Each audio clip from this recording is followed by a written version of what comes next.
नमस्कार।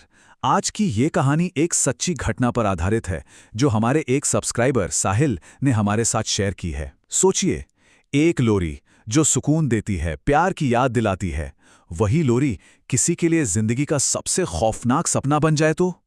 चलिए साहिल की इसी कहानी में उतरते हैं। ये शब्द खुद साहिल के हैं और बस ये एक लाइन ही रोंगटे खड़े करने के लिए काफी है ना? आखिर ऐसा क्या हुआ कि एक प्यारी सी लोरी उसके लिए सबसे बड़ा डर बन गई?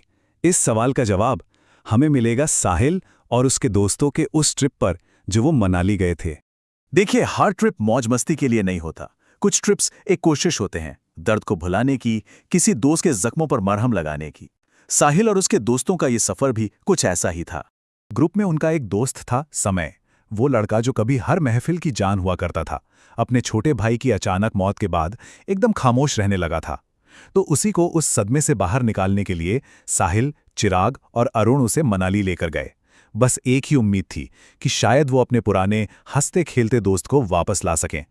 और ऐसा लग भी रहा था कि उनका मकसद पूरा हो रहा है। सब कुछ ठीक चल रहा था, जब तक कि उन्होंने खूबसूरत रोहतांग पास जाने का फैसला नहीं किया। लेकिन वो नहीं जानते थे कि उस घाटी की खूबसूरती के पीछे एक गहरा अंधेरा राज छिपा है। एक ऐसी चेतावनी जिसे उन्होंने सुना पर अनदेखा कर दिया। ये चेतावनी उन्हें दी थी उनके होटल के रिसेप्शनिस्ट ने। उसने ही उन्हें रोहतांग नाम का मतलब बताया था। रोहतांग यानी लाशों का ढेर। सोचिए, किसी जगह का नाम ये हो तो वो जगह कैसी होगी? उस रिसेप्शनिस्ट ने उन्हें साफ साफ वार्न किया था। उसने बताया कि लोकल लोग मानते हैं कि वहां एक मायावी साया घूमता है और सूरज ढलने के बाद, मतलब शाम 6 बजे के बाद, वहां कोई नहीं रुकता। पर आप जानते हैं, दोस्तों के ग्रुप में ये सब बातें मजाक लगती हैं। उन्होंने भी इसे एक फालतू की कहानी समझकर हंस दिया। और यही हंसी, यही मजाक उनकी सबसे बड़ी गलती साबित होने वाली थी। जैसे ही वो वहां से वापस लौटने लगे, अचानक मौसम बदल गया। घना कोहरा और गहराता अंधेरा उन पर एक कहर की तरह टूट पड़ा।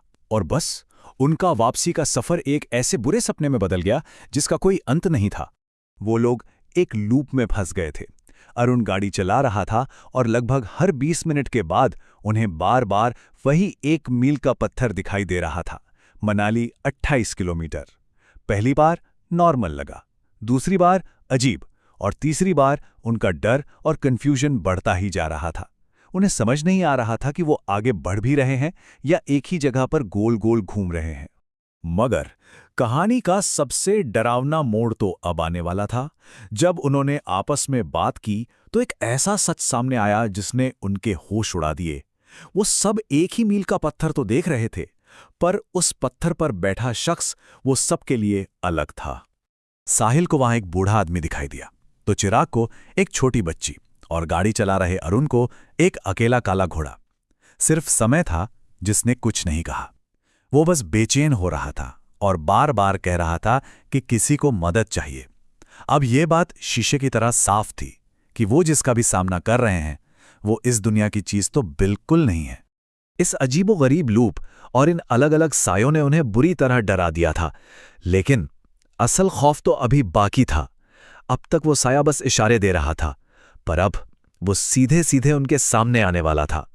तभी गाड़ी चला रहे अरुण ने कांपती हुई आवाज में कहा, बाहर मत देखना, पर कोई हमारे साथ साथ चल रहा है। बस ये एक लाइन, और गाड़ी के अंदर की हवा जैसे जम गई। सन्नाटा छा गया। उस वक्त उनकी कार की स्पीड करीब 40 किलोमीटर प्रति घंटा थी, और जो नज़ारा उन्होंने देखा वो फिजिक्स के हर नियम को तोड़ रहा था। वो नामुमकिन था। उनकी कार के ठीक बगल में एक 15 साल का लड़का, जिसके कपड़े मिट्टी से सने थे और चेहरे पर गहरी चोटों के निशान थे।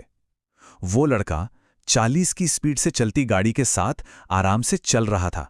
जी हां, भाग नहीं रहा था, बस चल रहा था। ये मंजर किसी के भी रोंगटे खड़े करने के लिए काफी था। और तभी सबसे खौफनाक चीज हुई। समय जैसे उस पर किसी का कंट्रोल हो, उस लड़के को अंदर बुलाने के लिए अपनी खिड़की खोलने लगा।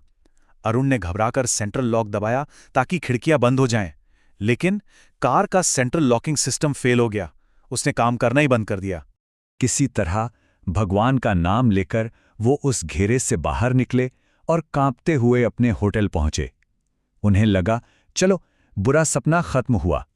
पर वो ये नहीं जानते थे कि असली खौफ तो अब शुरू होने वाला है, क्योंकि वो साया उनके साथ उनके कमरे तक आ चुका था। वक्त था रात के 3:30 बजे। साहिल की नींद एक धीमी अजीब सी आवाज से टूटी। एक ऐसी आवाज जो वैसे तो बड़ी प्यारी थी, पर उस वक्त उस माहौल में किसी भयानक सपने से कम नहीं लग रही थी। उसने देखा कि समय शीशे के सामने जमीन पर बैठा है और खुद को आईने में देखते हुए एक लोरी गुनगुना रहा है। चांदा है तू, मेरा सूरज है तू। ये वही लोरी थी जो उसके मरहूम छोटे भाई की फेवरेट थी।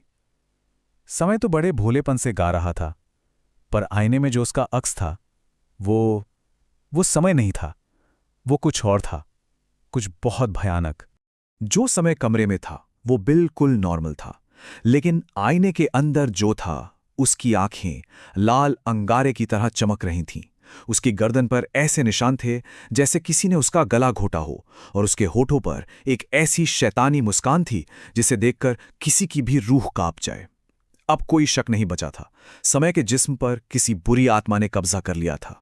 साहिल और बाकी दोस्त कुछ समझ पाते या कुछ कर पाते उससे पहले ही समय, या कहें कि उसके अंदर जो भी था, उसने एक छोटे बच्चे की मासूम आवाज में पूछा, अगर मैं रात को तुम्हारी खिड़की खटखटाऊं तो तुम खिड़की खोल के मेरी मदद करोगे ना? और ये कहते ही वो बेहोश होकर वहीं गिर पड़ा। अब उनके हाथ पैर पूरी तरह फूल चुके थे।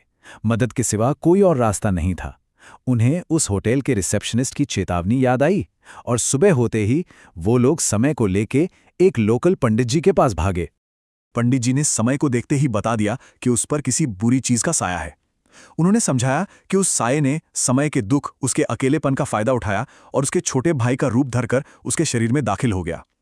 फिर एक लंबी पूजा और झाड़ फूक की प्रक्रिया हुई, और आखिर में समय को एक जोर की उल्टी हुई जिसमें से एक गाढ़ा काला लिक्विड निकला, जैसे सारा अंधेरा उसके अंदर से बाहर आ गया हो। समय अब बिल्कुल ठीक है, नॉर्मल है, लेकिन उस रात का खौफ, वो सदमा आज भी उन चारों दोस्तों के जहन में ताज़ा है। वो उस रात को कभी नहीं भुला पाया, और खासकर साहिल, उसके लिए तो वो रात आज भी खत्म नहीं हुई है।